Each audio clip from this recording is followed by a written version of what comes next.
Yeah, you're welcome back to Daily Digest with Jimi Disu. And for you to know that you can call in, I told you yesterday if you had your messages or whatever, your questions, you could direct them to me. But the number to call will be 0700 993 993 993. Sheriff, did I get that? Yes. 0700 993 993 993. And you can tweet at Nigeria Info FM. Nigeria Info FM. And please tag along at Jimi Disu. Dr. Fashawe, how are you, madam? Thank you. Good morning. How are you this morning? Good. Fine, thank you. Okay, now here I've interviewed you before about a year and a half ago when you were new on the job. A year. Yes, and now a year and some months after, how do you feel?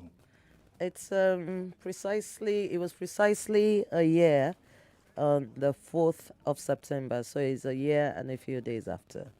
I feel like, well, we've achieved quite a bit. We've gained traction. We're not where I would really want us to be. We're not where the governor expects us to be, but we're making progress. What was the target you were given when you were given your job at La Cepa? Okay, La CEPA is that agency of government that is concerned with protecting the environment and educating people on what the environment is, its impact on us, its impact on life, its impact on the ecosystem. The target I gave myself was to create an awareness of what is pollution. What kinds of pollution are there? Advocacy, information, education. Okay. In terms of that, we've done quite a bit, especially with noise pollution. We've done with air pollution, emissions, and we've brought La CEPA to the awareness of a lot of people. I believe that's some progress, not success, but progress. Let's take them one by one. You started with air pollution. There's still a lot of massive pollution in the state from vehicles, from generators, and one it doesn't look as if it's going to abate. So many smoky vehicles and so on and so forth. What do you think is responsible for that?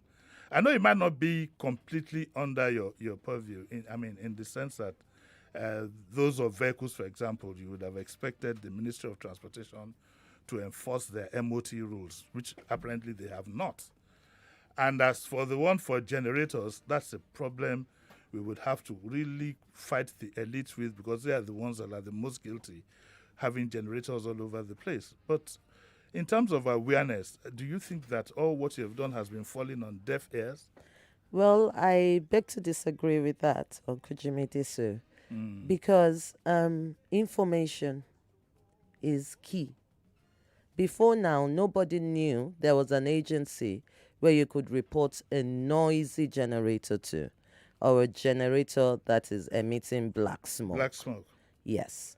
Nobody knew there was an agency where you could report, well, people knew, but it wasn't out there, where you could report a noisy church or a noisy mosque or a noisy activity of any sort. Now, in terms of air pollution, there's something called ambient air pollution.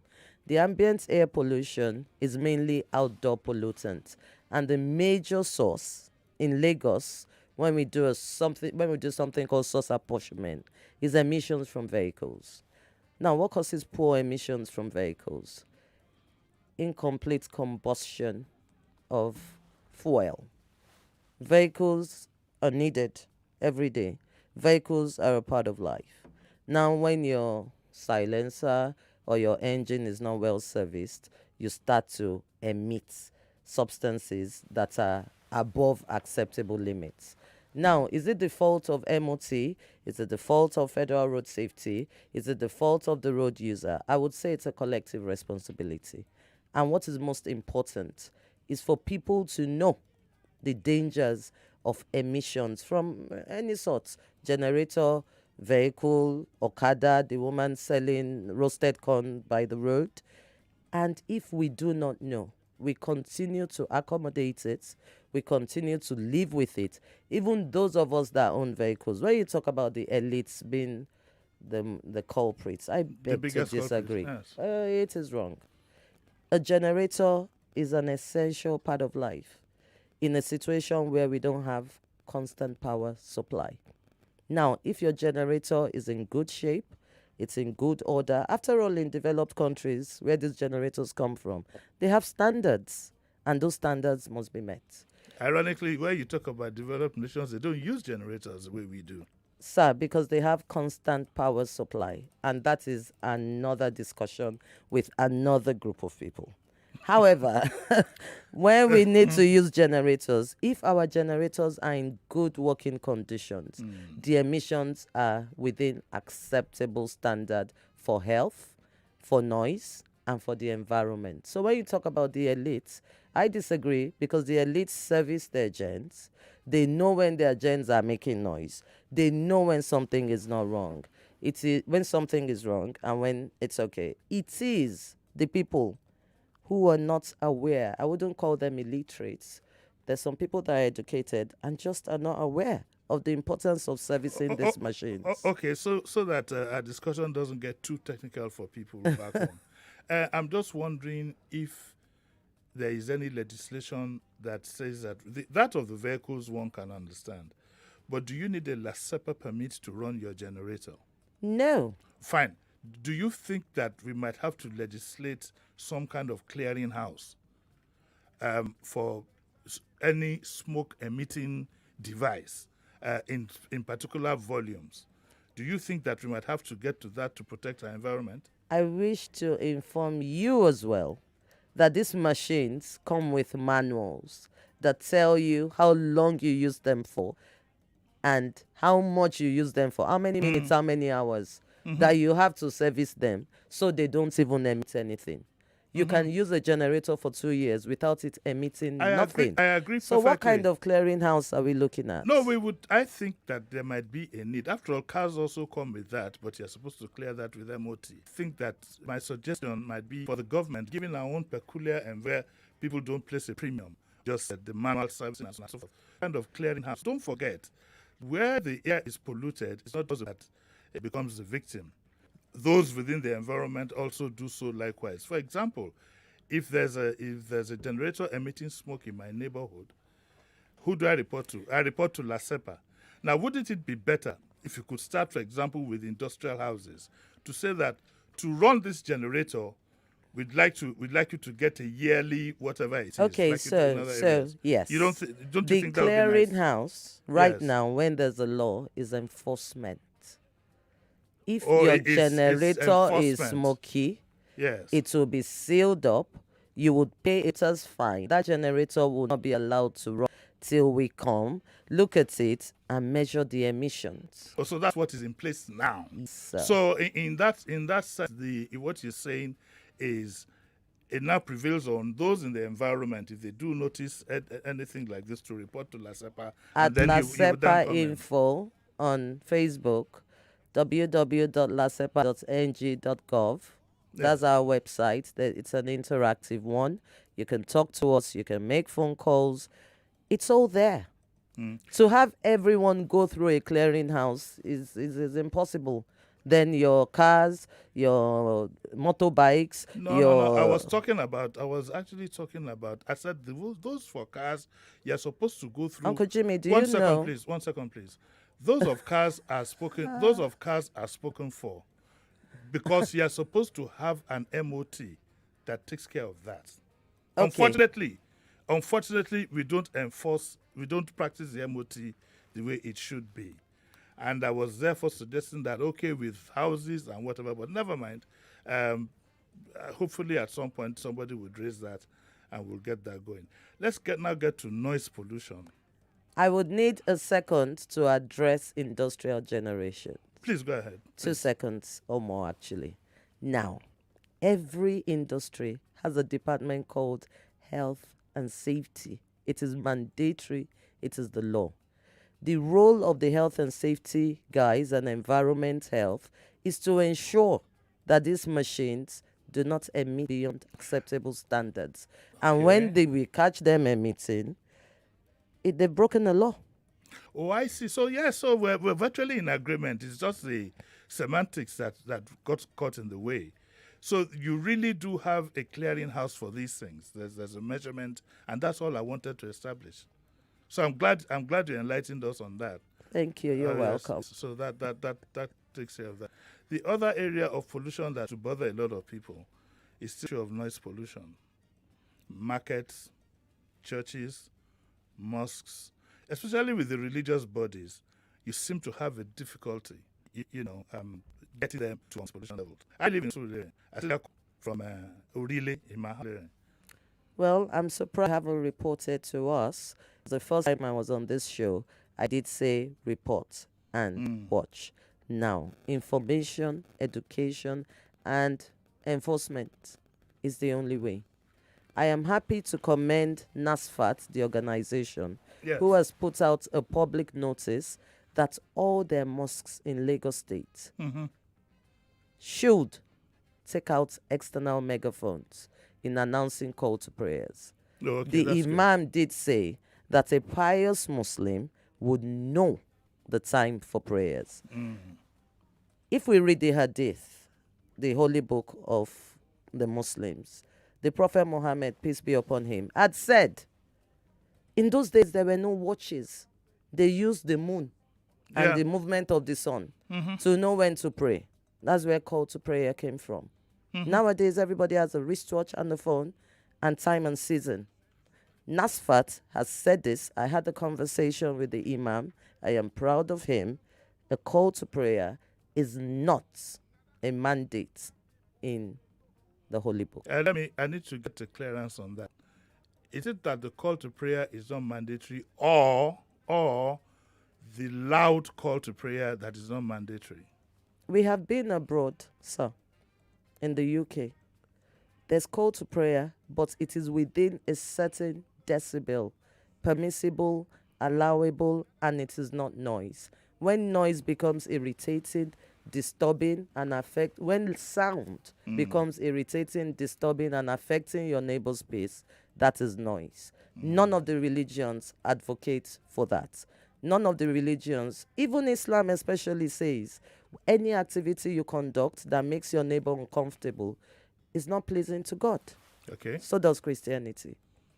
Okay, so you have that understanding with them. So if you find anybody flouting that directive, they can report to you. Yes, And it will be please. attended to Yes, adequately. please. What about we still have the issue of the churches where their members, have their members going around. Ironically, they don't go around in their own neighborhoods. They go to other neighborhoods as early as 5 o'clock and become a complete nuisance, ringing bells and with megaphones. What does one do under that circumstance? Section 172 Yes. of Lagos State laws, we focus on LASEPA, Yes. says it is an offense Yes. to use an amplifier to promote your religious beliefs, market your goods, or even communicate within an environment without a noise permit. After all, urbanization and jingles and shows are part of, life. But there's something called a noise permit. Now, when you do that without a noise permit, even those guys that sell music on the road, they're committing an offense punishable by jail time or by fine. It is just impossible to have enough human resource going around checking for these things. Madam, may I ask Report to us, Okay. they will be arrested. Okay. May I ask what a noise permit is? So a noise permit... Because it sounds like a contradiction. No. Permission for you to make Well, noise. the words are a little bit confusing, but it's simple. Now, noise has to be sound that is sustainably irritating, annoying, and unpleasant. A noise permit is time bound. It will tell you are allowed to go above a certain decibel. It is also decibel bound. You are allowed to go above a certain decibel for a certain period of time, and we give noise permits only 4 times a year to organizations, to churches. And if you have to exceed those decibels, think about it, sir. Redeemed Christian Church of God, Mountain of Fire industries are put on the outskirts of town where nobody is disturbed, where ecosystem is not unbalanced by the noise. It is allowed. After all, in developed countries, we have machines that make noise and they Yes. build cars and weld, but they are put in places where it does not disturb the environment or human beings. I want to put on notice a particular church, and the way we identify them is by their uniform. By their uniform, they wear something. I usually joke that they wear some kind of veil, but the church is called the Lord's Chosen. And I think the last time I interacted with you, I think so, I must have mentioned them particularly. They constitute a nuisance in a lot of neighborhoods. Going to work 5 o'clock, 5:30 in the morning, you can see them. In my neighborhood, for example, you have them coming to about 4 points sometimes. And I've said that I know where the owner of this church lives. You can't even go past the gate of his estate to make that kind of noise. And I would love you to have an interaction with him to tell his members that this idea of waking people up 5 o'clock in the morning, preaching and so on and so forth, is not permissible. In this case, in this particular case, if this continues to happen, because we've had to report them to the police station in my neighborhood. The police say they can't get involved. It's a religious matter. So what the do we truth do? is, we have had several complaints on this same particular church. This same church, Yes. is he above the law? No, nobody is above the law, at least not in Lagos State. We have arrested some so-called evangelists. We have banned, we have enforced, and in those places where we have gotten reports, it is not happening again. Please go on our website. You will see examples of such. We keep our complaints up there. Now the owner of the church, Yes. I have not seen him carry a bell or a microphone. Hence, I cannot. The law does not permit me to arrest him because he has not committed an offense. But as long as his disciples commit this offense, please report to us and they'll be dealt with accordingly. Well, I think there might be a need, before we have chaos on our hands, to have a discussion with the owners of this church, because they're easily identifiable by what they wear, and their members are extremely stubborn. I shudder to think that the state will be helpless. We are not Madam, please helpless. let me finish. I shudder to think that the state will be helpless, to deal with a church that has been identified according to what you said. And now you leave it for us to deal with his members on an individual level. No. 1 second, please, let me finish. At 5:30 in the morning. I think the owner of this church should be reined in. We do not want chaos in our state. He should be reined in, and the Riot Act should be read to him and a few examples made. You don't think so? Now, Uncle Jimmy, you have told me that in your estate, there's a gentleman who perpetrates this nuisance. I didn't say gentleman. I said members of Members, this church. there are some men. And they don't even live in the estate. Okay, there are some men who perpetrate this injustice. And women. And women. I am hearing this from you for the first time. Make an official report, and I will come back on this show, and you would say they are not coming to my street anymore. But now your suggestion. 1 second, please. Now your suggestion about talking to the head of the church. I did say to you, I'm a Christian, but I commend NASFAT for the initiative he has taken. This man has ears. This man has people who are listening on right now. He would be sent a stern warning letter. And if he continues to instruct his members to perpetrate this nuisance and noise pollution, then he has the law to deal with. Nobody is above the law, not in Lagos State. No church, no mosque, and no Dolapo or no Lasepa. Okay, madam. We all work with the law. Because these complaints have been going on for close to 2 years, and by your own admission, you said you've heard complaints about this particular church. If it doesn't heed your warning, what can the law do about it? What exactly So is that it is very clear. Okay. He would be given a summons, and then we would meet in court. The law is very clear. I'm not a lawyer, but the law is very clear on inciting people to break the law. I see. Okay, fine. That settles it. It settles it for me in that particular case. I have some tweets here. Abraham David says that it's so sad we have not been able to do much about the religious bodies who disturb the environment on Friday and on Sundays. And he says on his street alone, there are churches and mosques who disturb them daily. This is from a member of the public. His name is Abraham David. But you say they should always report. So now the thing is, let's think about this. We have had almost 70% of entertainment houses on the island Yes. soundproof their clubs and bars and restaurants because people have come to report them. I have had, we in La Cepa have recorded success with certain churches soundproofing their churches. We have had success with Friday call to prayers being reduced to acceptable decibels. And listen, it has to be persistent, continuous, and aggravating for it to be called noise pollution. After all, we have Owambe parties. After all, you have birthday parties in your homes, Mr. Abraham David.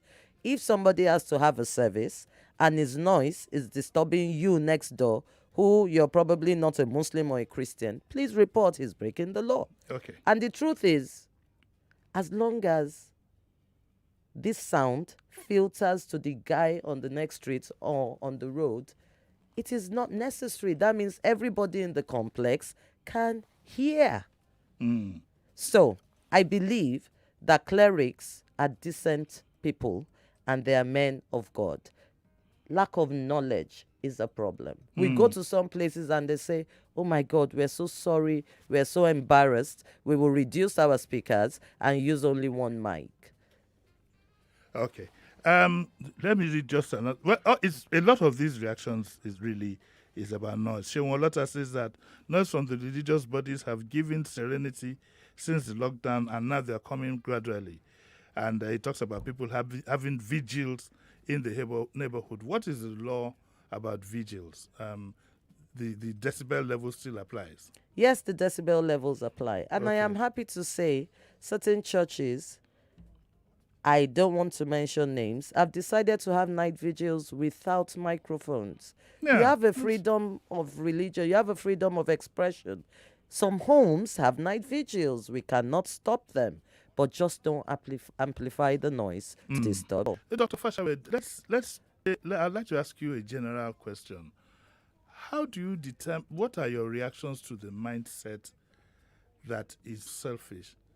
That in what, be it religious, social, don't care about, their neighbors or what. I give you an example.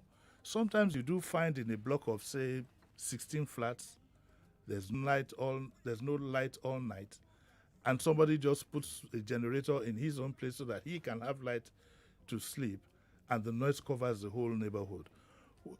So, with somebody who deals with noise pollution and so on and so forth, what do you think of that kind of mindset? So, there's a fundamental human right to exist to your fan and to your air conditioner. Yeah. I cannot stop you from using your generator.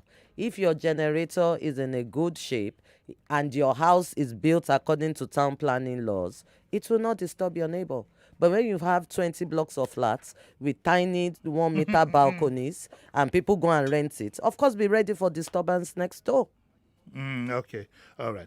We have to take a break. Okay. When I come back, I'll start taking some of your calls. A lot of your tweets here are saying virtually the same thing. I think the level of noise pollution is very disturbing because most of the tweets that I have here are talking about noise pollution, especially from religious bodies. So when we come back, we'll take some of your calls and we'll take some of your reactions. Don't go away. Dr. Fashawe is in the house. She is the boss at La Cepa. We're talking about noise, air, and other kinds of pollution. We'll take your reactions when we come back. Take a break, and we'll be right back. Copy. A place for people who get good character. Don't touch that dial. Daily Digest returns in a moment.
99.3 Nigeria Info. Let's talk.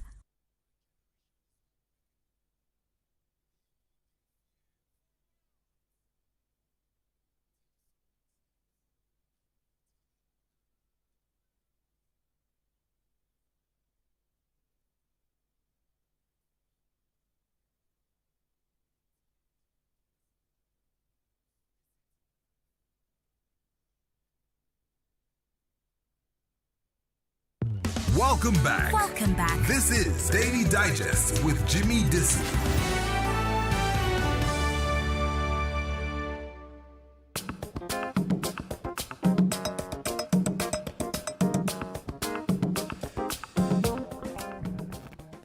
Yeah, welcome back to Daily Digest with Jimi Disu, and I have Dr. Dolapo Fashawe, who is the head of LASEPA, in the house. A lot of your reactions really they dovetail to the same problem, and that is of noise pollution.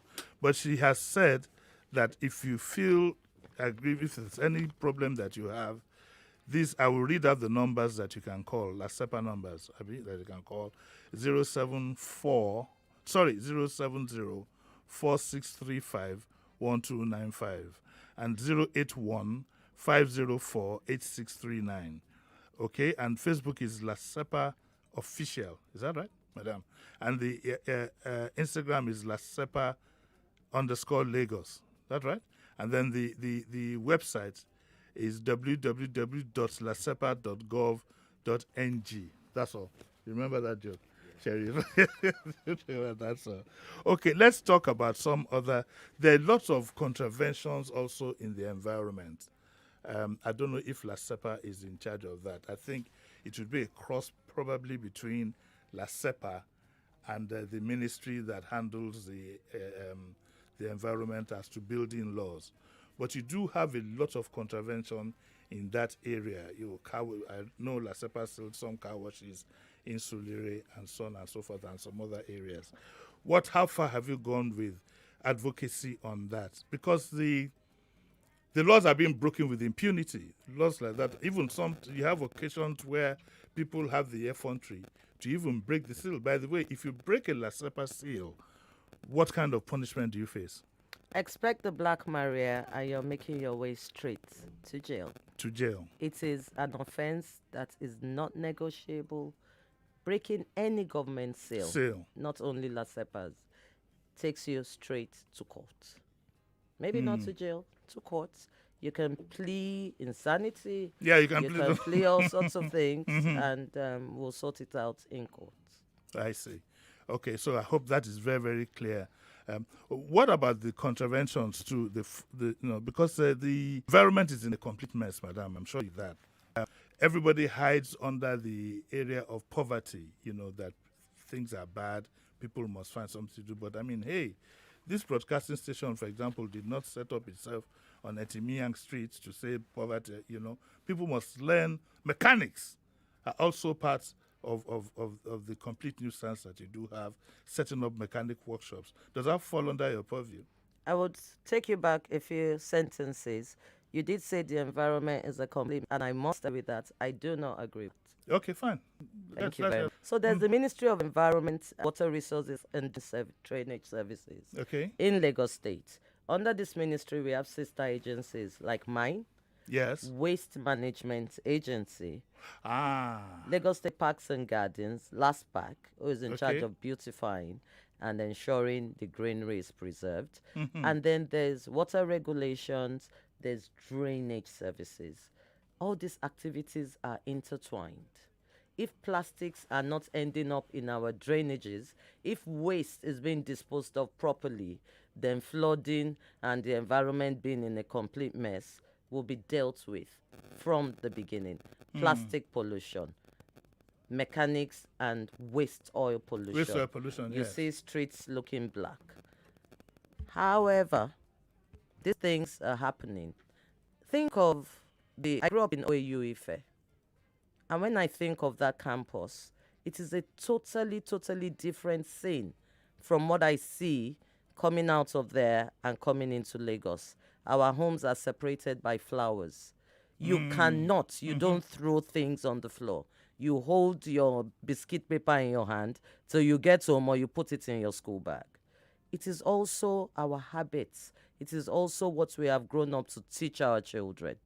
There are lots of people in this state. A friend of mine yesterday kept holding her water bottle in her bag the whole day. I was watching her because she couldn't find somewhere to throw it in. Yeah. And she wouldn't throw it on the floor. Now, I believe her kids would never throw things on the floor.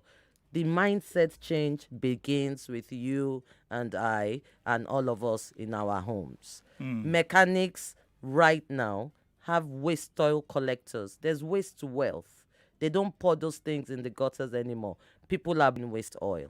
So it's just a ricochet. It's a cascade of things. When we start to sort our waste and we do styrofoam and plastic bottles and non-degradable waterproof things into the drainages, floods are reduced. Have you seen Lagos after a rainfall? It's appalling. There are plastics on all the coasts. The coastline, the whole Atlantic Ocean, because people do things with impunity. Now we have Waste Management Environmental Corps. They arrest people who defecate openly. They arrest people who put their waste on medians. We just have to keep enforcing these laws. Where there's no law, people do things with impunity. There's no enforcement, is with impunity and bragging. Enforcement is becoming stronger and stronger in Lagos every day. And it's amazing and almost ridiculous that people are resisting enforcement. You're arrested, they call somebody and call one chief and call and then, no. Mr. Babajide Sanwo-Olu is very, very focused on cleaning up the environment. And think about it, anytime there's a rain, there's flood knee-high in Lagos State. In recent times, give it 2-3 hours, the drainages are being desilted and they are free every day. It would go down and it will move. Why is it moving? Because all the bricks are being cleared every day. But the more we clear and the more people throw in, it's just a waste of time. Okay, you didn't see the video that went viral of Akobi Street in Surulere? So, did we see what happened 2 or 3 hours afterwards?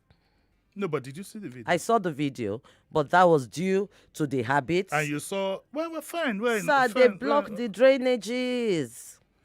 But that's what I said in the beginning. So when we start talking to our neighbors and arresting Mama Mulikat who is pouring her stuff in the drainages will start to flow. Okay, so what we do need is a lot more education and collective enforcement.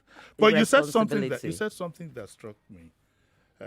Is a bit personal to you, and I just like to get your feel of that. You said you grew up in Ife. Yes, sir. I remember with a lot of nostalgia the start, I know of Ife, which is what you're referring to, nice, serene environment. Before you took up the LASEPA job, were you in government or in the private sector? I was a director in the Lagos State Ministry of Health. I am a medical doctor with masters in public health. Okay. And yes. So you've always been in the public sector? Not quite. I worked Okay. in the private sector. I worked as a clinician. I worked as a surgeon. And I served in Mushin local government. My father, who was university librarian, custodian of books, wanted to expose us, me in particular, to another part of life. Okay, so And that got me interested in government. I was going to ask what's your reaction, if you saw any difference in the way the private sector is run and the public sector. But apparently, you've been in the public sector most of your adult and working life. No, I worked in the private sector for 10 years before I went you into moved to the public sector. Oh, okay. Now, do I have a call? Hello, morning. Morning. Good morning to you, Uncle Jimmy. Morning, sir. And good morning to your guests in the studio. Good morning, sir. My name is Prince Y.S., calling from Amuwodofi. Please go on, sir. Uncle Jimmy, I must thank you for bringing this madam to the studio. Yes, sir. Because I feel very happy this morning. Why? LASEPA, I don't know the existing Lagos at all until this morning. Why am I saying this? You go to every street, there's a lot of noise. And nobody check these people. Why? And as I'm talking to you, even though some GSM operator, yes, they now go to every bus stop, making noise, shouting, free SM for you, free this for you, noise everywhere. Go to some market, a lot of noise. Yes. They will go to bus stop. This NRTW, they do use microphone to pollute the air. So Yes. for me, if Lasema is working Yes. for this madam, is speak very well, sugar-coated mouth, but will they translate it to action? Okay, sir. Thank you very much, sir. Please, when you do call in, Prince, I think your point has been made and she will Sugar respond. coated, sir. But when you do call in, please realize that you have just about a minute. Yes, please respond to him. I'm happy that my voice sounds sugar coated, but I also need to inform you there's no sugar here. Go on our website, do some reading, and you would know it is not sugar. It is Okay. real. Okay, thank you. Can we have another caller, please? Hello, morning. Morning. Morning, yes.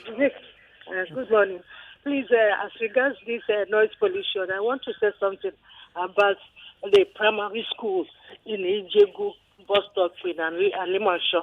Yes. Yeah. These children are not learning because there are a lot of noise around, music shops being built in front of the school. If you are coming, you will not even know there is school there. Can you The give us the school- exact location so that, I she said Ijegu. can... Ijegun. Yes, in Alimosho, Ijegu bus stop. There is Ijegun a bus school stop in Alimashaw. Yes, Okay. yes, a primary school there. Okay. Eh? Well, that's some information. That's a for you. complaint, and we would look You'd into look it. into- Thank you'd you look very into it. much, Okay, ma'am. let's take another call. Hello. Hello, good morning. Morning. How are you today, sir? Fine, thank you. I want to say that the woman said there is a synergy between parastatals and police. Then why should somebody, a sound carrier, making noise in the morning, and you went and go to the police, and the police will tell you it's above their distance, which means if there is a law made by the parastatal or the organization, then the law is useless if the police cannot enforce the law.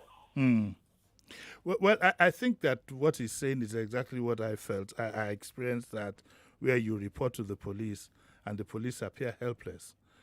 What assurances can you give our listeners that if they do make a report to the police, because sometimes these things happen at awkward times.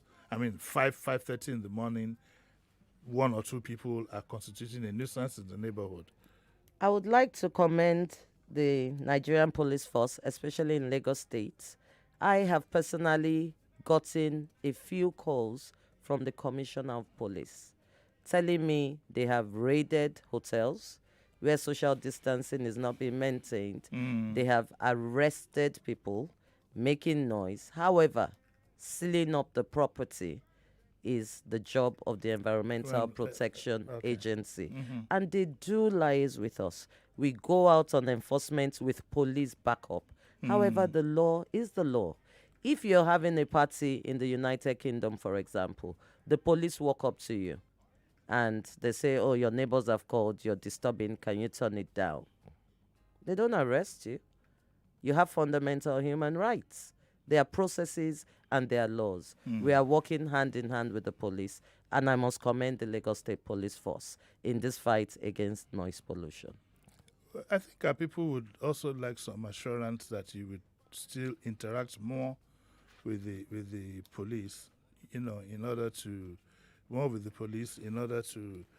make sure that, if reports are made, because I've made a report, not once, not twice, and the police seem helpless. So I think what our people do need is that assurance that you would still interact more with the police and give them guidelines as to what they could do. I like that point, sir. Maybe it's about time we had a stakeholders forum and discuss everybody's role and responsibility That in would this help. fight against noise pollution. That Thank would you very help. much. I like that. That would I would also like to add that we have zonal offices to cover Lagos State. We recently created more.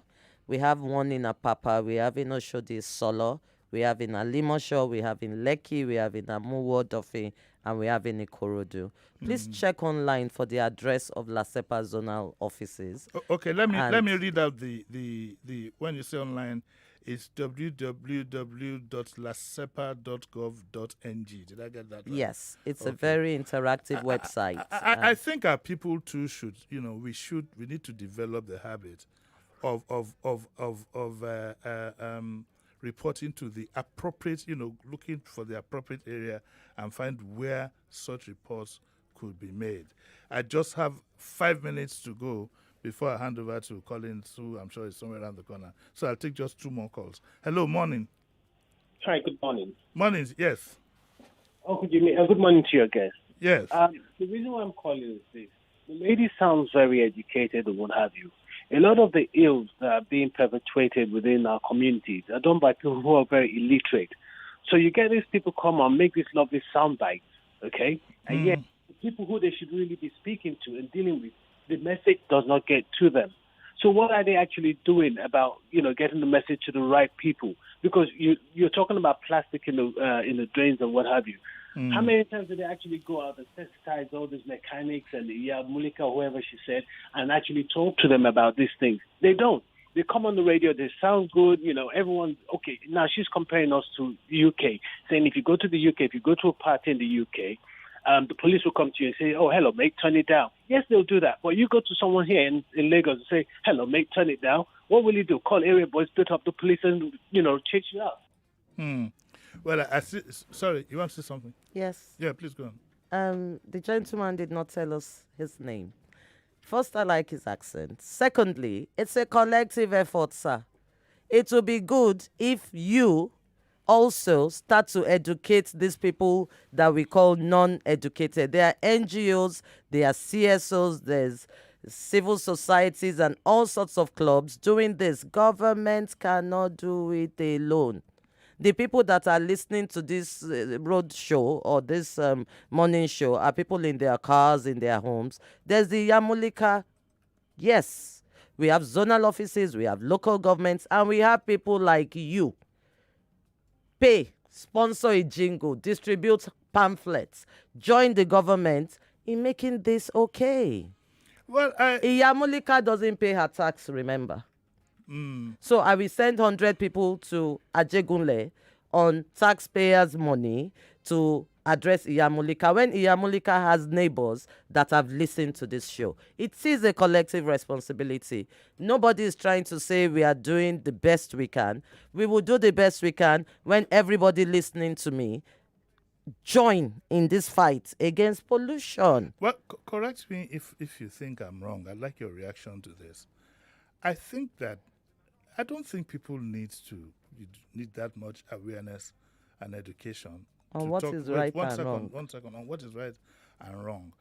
I think that the problem lies, to be honest with you, with enforcement. I think the human nature is such that if there is no enforcement, all societies will probably be in chaos.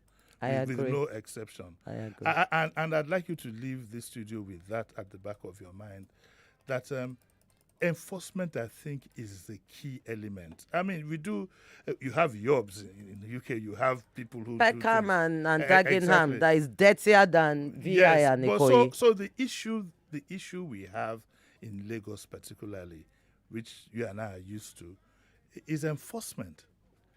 People can be stubborn because they'll be daring you to say what would happen. I've seen most neighborhoods you go to, you can easily point to various situations of those who have who have done otherwise to the detriment of their neighbors. We use poverty as an excuse. Everybody says things are tough, and therefore a mechanic is on the roadside, he puts 10 vehicles on the road, even the owners of the street. I think there's that element in us. And the funny thing, madam, is that the worst culprits are the most educated. Thank you very much, sir. I would want to leave the audience yes. with a fact. I am from Ekiti State, from a village called Ijero Ekiti. Mm-hmm. The learned people have gone to Ibadan, Ife, and Lagos. The villagers are left in Ekiti. Wake up in the morning, every house, every hut is swept clean. Exactly. With a broom making design on the sand. They don't even have pavements. The sand is clean every day. These are illiterates. Their gutters must not smell because they pound yam outside and pick vegetable from the back of their houses. The truth is, it has nothing to do with education. Okay. It has to do with how you were brought up, your mindset. After all, in Dagenham and Peckham, it stinks in some places, yet that is the UK. Please let us change our mindset and make it a collective responsibility to make Lagos and Nigeria a better place. Okay, and of course, I'd like to add enforcement is key. It's on that note, Dr. Fashawe, thank you very much, for letting me drag you out of your office this early on a Thursday morning. Thank you very much. We hope you have you here again some other time. Absolutely. That's where we'll end it. We'll end it for today. Tomorrow is Friday, Abby. Tomorrow is Friday, and we're going to have Comrade Esele. Now, you remember Comrade Esele used to head the TUC back in the day, in those strong days when Oshomole was the president of the NLC. We are going to have Comrade Esele in the studio, and we'll be talking. We are not going to talk about subsidy. I think my views on subsidy are well known to the gentleman sitting next to me, Sheriff, and to a lot of you out there, that the problem is more fundamental than that. But I'll just sit down with Comrade Esele tomorrow and we'll just have a discussion about our country, our values, and how best we think we can find a solution to the problems that confront us. Once again, Dr. Fashawe, thank you very much for coming. Sheriff, thanks for your support today, as usual. And thanks to Philip, who has decided to come out from behind the pillar and stand right in front of me. I'll be back here again tomorrow, 9 o'clock in the morning, same time. So don't go away. I'll see you again. Bye.